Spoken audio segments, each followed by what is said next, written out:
नमस्कार प्रेक्षकांनो, स्टार प्रवाहावरील लोकप्रिय मालिका ठरलं तर मग इने सुरुवातीपासूनच प्रेक्षकांची मनं जिंकली आहेत. आजच्या व्हिडिओमध्ये आपण जाणून घेणार आहोत की या मालिकेचा शेवट नेमका कसा होतो. ही मालिका एक तमिळ मालिकेचा रिमेक असल्याने दोन्ही मालिकांची कथा जवळपास सारखीच आहे.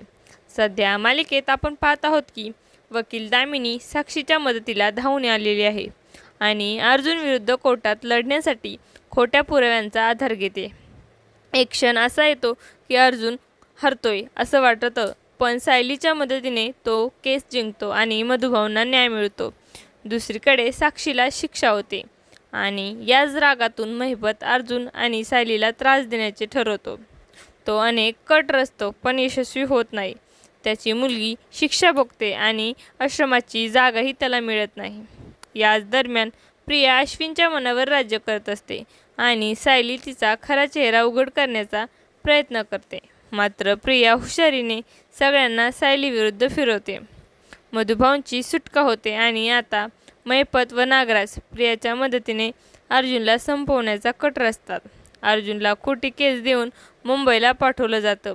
सायली त्याला थांबवण्याचा प्रयत्न करते, पण अर्जुन चैतन्यसोबत मुंबईला जातो.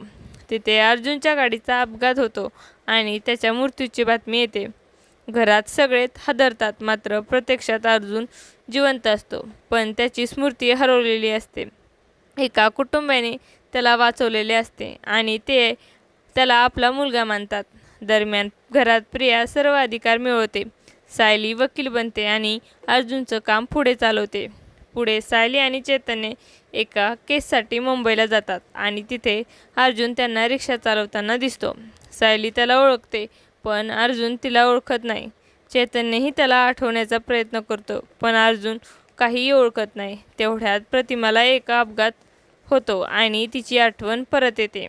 ती रविराजला सांगते की प्रिया त्याची मुलगी नाही आणि सायलीच खरी तन्वी आहे. हे सगळं कळतं.